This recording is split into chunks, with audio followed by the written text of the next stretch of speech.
Assalamualaikum warahmatullahi wabarakatuh. Nama saya Farel Narariandra Farits dari SMA BPI 1 Bandung. Alhamdulillah saya ini sekarang telah lolos ke tahap final di STEM Ki Hajar 2020. Dan saya juga bangga pada teman-teman saya yang lolos ke tahap final. Alhamdulillah. Dan nanti saya akan menjelaskan kenapa saya membuat alat yang bernama air purifier ini atau penyaring udara di tahap perumusan masalah.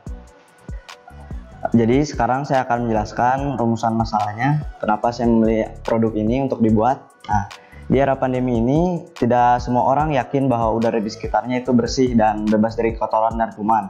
Nah, oleh karena itu saya berniat untuk membuat solusi bagi orang-orang tersebut dengan membuat air purifier atau penyaring udara.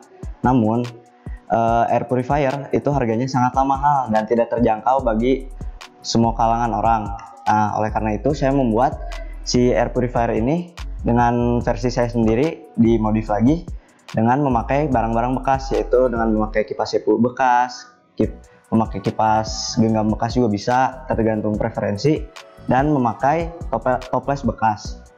Nah, oleh karena itu saya harap barang ini dapat dibuat oleh orang-orang sendiri di rumah nanti dengan modal yang tidak cukup banyak.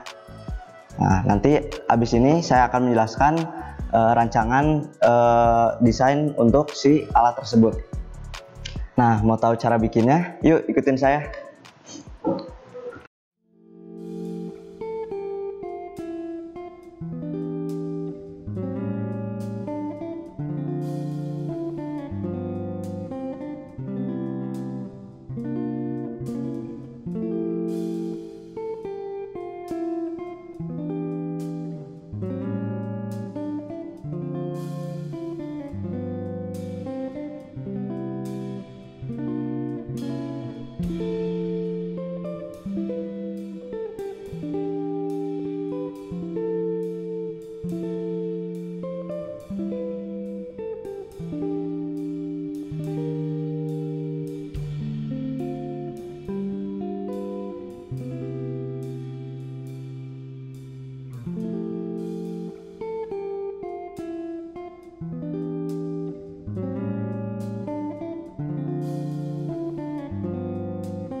Nah, di sini saya akan menjelaskan alat dan bahan apa saja yang dibutuhkan. Yang pertama ada toples bekas ya dari plastik, lalu ada kabel dari kawat, kain kasa bisa dibeli di apotek terdekat, lalu ada solatif, lalu ada solder. Nah, ini juga kipas CPU yang bekas. Nah, kipas CPU ini boleh ya diganti jadi kipas genggam ataupun kipas bekas. Gak harus kipas CPU, tergantung preferensi aja. Nah, terus ada campuran dari zeolit sama karbon aktif, ada lem tembak dan baterai. Ini boleh baterai kotak ataupun baterai gini, yang penting 9 volt, dan ada cutter. Nah, barang-barang ini umumnya bisa didapatkan semua di rumah, paling sedikit aja yang harus dibeli sendiri. Nah, sekarang saya akan menjelaskan tahapan-tahapan cara membuatnya. Ini saya udah jadi ya di sini, cuman saya akan jelaskan lagi gimana cara membuatnya.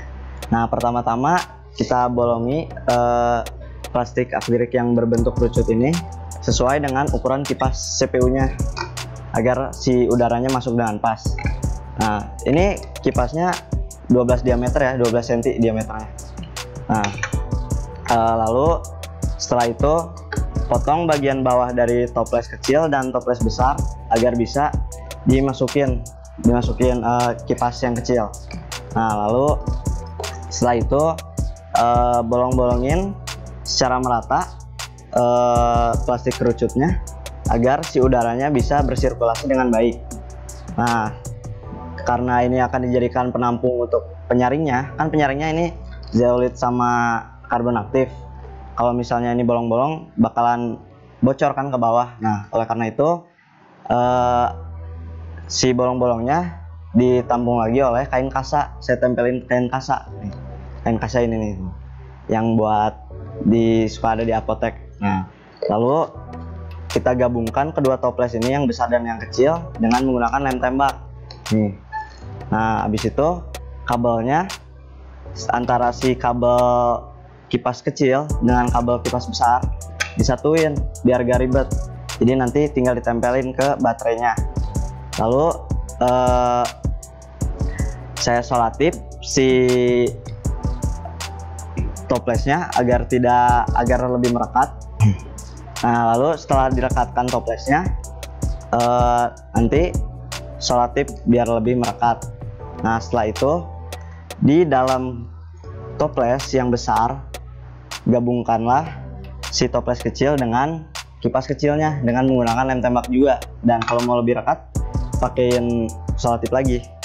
Nah, habis itu terakhir campurkan dulu si zeolit dan karbon aktifnya atau arangnya, lalu masukkan ke sini. Tapi ukur ya 1:1, jadi nggak bisa sembarangan masukin. Jadi harus nggak boleh kelebihan, nggak boleh kekurangan si antara dua partikel itu. Nah, sekarang saya akan mendemonstrasikan gimana cara alat saya bekerja. Jadi nanti si kipas yang besar di atas ini untuk mengexhaust atau untuk menarik udara dari luar yang kotor ke dalam agar disaring oleh si campuran zeolit dan karbon aktifnya. Nah, nanti melalui ke sini ditampung dulu. Nah, nanti oleh kipas kecil di sini udara bersihnya akan keluar yang sudah diserap oleh si karbon aktif dan zeolitnya. Nah, di sini sekarang saya akan menjelaskan demonstrasinya ya dan gimana caranya. Nah, di sini kan udah siap nih. Ini saya pakai baterai alkalin yang 9 volt yang berbentuk kotak. Nah, ini tinggal dipasangin aja sih kabelnya, kan udah disatuin. Nah, setelah gini, ini kan kipas besarnya akan meng-exhaust atau menarik udara kotor dari luarnya. Nanti masuk ke plastik kerucut yang ada campuran karbon aktif dan pasir kucingnya dan zeolitnya akan menyerap si racun-racun dan bakteri yang di udara, sehingga nanti udaranya setelah itu ditampung di sini, lalu akan dihembuskan keluar oleh si kipas kecil yang di sini. Setelah dihembuskan keluar kan ini udah bersih nih udaranya. Nah, setelah itu jadilah demonstrasinya begini. Nah, sekarang saya akan menjelaskan korelasi alat yang saya buat dengan konsep-konsep STEM-nya. Yang pertama ada fisikanya di bidang sains. Fisikanya yaitu dengan menggunakan konsep hukum Bernoulli. Jadi kipas udaranya mempercepat angin, mempercepat udara dan menurunkan tekanannya. Lalu ada kimianya dengan cara mencampur karbon aktif dengan pasir kucing. Nah, campuran tersebut bisa digunakan untuk menyerap racun. Nah, nanti yang akan dijadikan sebagai penyaringnya. Lalu ada konsep teknologi, yaitu alat air purifier tersebut adalah teknologi di zaman sekarang yang sudah sangat canggih. Nah, saya membuatnya sama dengan air purifier yang sebenarnya, cuman yang saya buat dengan barang-barang bekas. Lalu ada di bidang prakarya. Nah, saya membuatnya dengan diri sendiri ya, jadi tidak ada campur tangan dari orang lain dan tidak dibantu orang lain. Lalu ada engineeringnya, saya membuat desain produknya sendiri dari nol. Dan yang terakhir ada matematiknya. Nah, di matematikanya saya menggunakan pengukuran 1:1 antara karbon aktif dengan pasir kucingnya, jadi tidak boleh kelebihan ataupun kekurangan. Nah, satu lagi ekonominya. Nah, ekonominya ini saya kan menggunakan barang-barang bekas, jadi harganya bisa terjangkau oleh orang dari semua kalangan. Keunggulan dari alat yang saya buat ini yaitu pertama-tama alat yang saya buat tidak beda jauh dengan alat aslinya, air purifier yang sebenarnya. Hanya beda karena saya memakai barang-barang bekasnya. Dan yang kedua, keunggulannya yaitu alat yang saya buat ini tidak membutuhkan modal yang banyak karena menggunakan barang-barang bekas. Nah, jadi dapat terjangkau oleh orang dari semua kalangan. Nah, terus terakhir saya akan menyampaikan harapan saya ke depannya untuk alat saya ini mau diapakan. Nah, saya sih inginnya alat saya dapat membantu orang-orang yang kurang mampu untuk memiliki air purifier dengan cara membuat alternatif dengan alat saya, dengan membuatnya dari barang-barang bekas. Nah, sekian dari saya. Mohon maaf bila ada kesalahan dalam bertutur kata, dan saya harap barang yang saya buat ini bisa menjadi inspirasi dan dapat membantu teman-teman dan masyarakat Indonesia untuk lebih menjadi termotivasi untuk membuat udara lebih bersih di sekitar kita. Sekian dari saya. Assalamualaikum warahmatullahi wabarakatuh.